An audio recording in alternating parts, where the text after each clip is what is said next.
Bismillahirrahmanirrahim. Assalamualaikum warahmatullahi wabarakatuh. Perkenalkan, nama saya Husaifa dengan NIM 2204040004 dari kelas akuntansi 6A.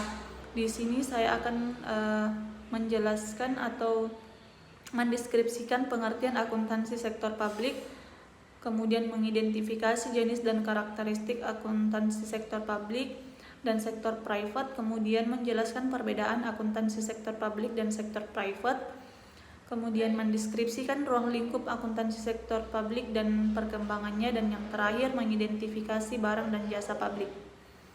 Tujuan saya untuk membuat video ini untuk pemenuhan tugas kuliah dengan mata kuliah akuntansi sektor publik. Sektor publik akuntansi sering diartikan sebagai akuntansi dana masyarakat, yaitu teknik dan analisis akuntansi yang digunakan pada organisasi sektor publik. Akuntansi sektor publik memiliki kaitan erat dengan penerapan dan perlakuan akuntansi pada wilayah publik. Akuntansi sektor publik dapat dinyatakan sebagai suatu kegiatan jasa yang aktivitasnya berhubungan dengan usaha, terutama yang bersifat keuangan. Gunanya pengambilan keputusan untuk menyediakan kebutuhan dan hubungan publik melalui pelayanan publik yang diselenggarakan oleh entitas perusahaan. Kemudian pembahasannya yang kedua yaitu jenis dan karakteristik akuntansi sektor publik dan akuntansi sektor private, di mana adapun jenis akuntansi sektor publik yaitu pemerintahan pusat, termasuk di dalamnya kementerian seperti Departemen Dalam Negeri, Departemen Sosial, Departemen Keuangan, dan lain sebagainya. Kemudian pemerintahan daerah, termasuk di dalamnya satuan kerja perangkat daerah seperti Dinas Pendidikan, Dinas Kesehatan, Dinas Perhubungan, Dinas Pendapatan dan Pengelolaan Aset Daerah, kantor pencatatan sipil, dan lain-lain. Kemudian yang selanjutnya organisasi nirlaba milik pemerintah seperti perguruan tinggi BHMN, kemudian rumah sakit milik pemerintah seperti RSCM, rumah sakit daerah, yayasan-yayasan milik pemerintah, kemudian organisasi nirlaba milik pemerintah seperti Yayasan Sempurna Foundation, Duafa, Republika, dan lain-lain. Kemudian sekolah dan universitas swasta dan juga rumah sakit milik swasta. Sedangkan akuntansi sektor private merujuk pada praktik akuntansi yang diterapkan oleh perusahaan swasta dan organisasi non-pemerintah. Adapun jenis-jenis akuntansi sektor private itu seperti akuntansi keuangan, akuntansi manajerial, akuntansi biaya, akuntansi pajak, dan akuntansi forensik.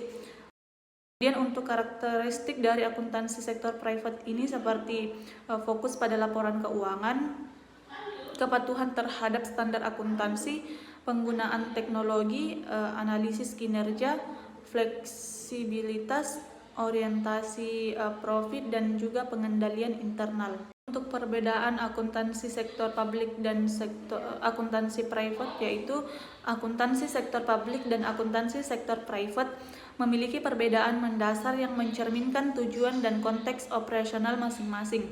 Akuntansi sektor publik berfokus pada pengelolaan dan pelaporan keuangan lembaga pemerintah serta organisasi non-profit dengan tujuan untuk memastikan transparansi, akuntabilitas, dan penggunaan dana publik yang efisien.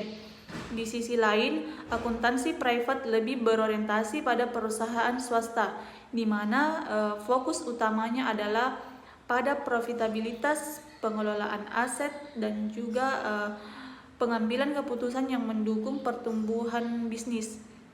Selain itu, akuntansi sektor publik seringkali mengikuti standar yang ditetapkan oleh pemerintah, sedangkan akuntansi private cenderung mengikuti prinsip akuntansi yang berlaku umum atau standar internasional seperti IFRS yang lebih fleksibel dan berorientasi pada pasar.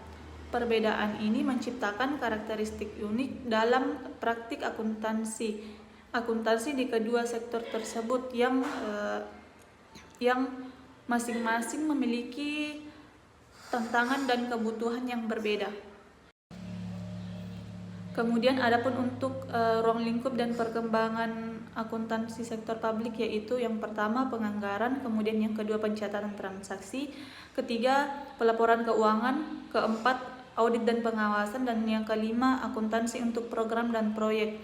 Kemudian adapun untuk perkembangannya yaitu adopsi standar internasional, penggunaan teknologi informasi, fokus pada kinerja dan juga partisipasi publik. Kemudian untuk barang dan jasa publik, di mana barang publik adalah barang yang disediakan oleh pemerintah dan dapat dinikmati oleh masyarakat tanpa mengurangi jumlah yang tersedia untuk orang lain. Adapun contohnya untuk barang publik seperti jalan raya, taman dan ruang terbuka hijau, pendidikan dasar, keamanan publik, dan juga sistem pembuangan sampah. Kemudian untuk jasa publik, di mana jasa publik adalah layanan yang disediakan oleh pemerintah untuk memenuhi kebutuhan masyarakat. Jasa ini seringkali tidak dapat dipisah dari barang publik dan biasanya ditujukan untuk meningkatkan kesejahteraan masyarakat. Untuk contoh jasa publik yaitu seperti pelayanan kesehatan, pendidikan, transportasi umum, layanan sosial, dan juga pemadam kebakaran. Baiklah, itu saja yang dapat saya sampaikan. Kurang dan salahnya mohon dimaafkan. Wabillahi taufiq wal hidayah. Wassalamualaikum warahmatullahi wabarakatuh.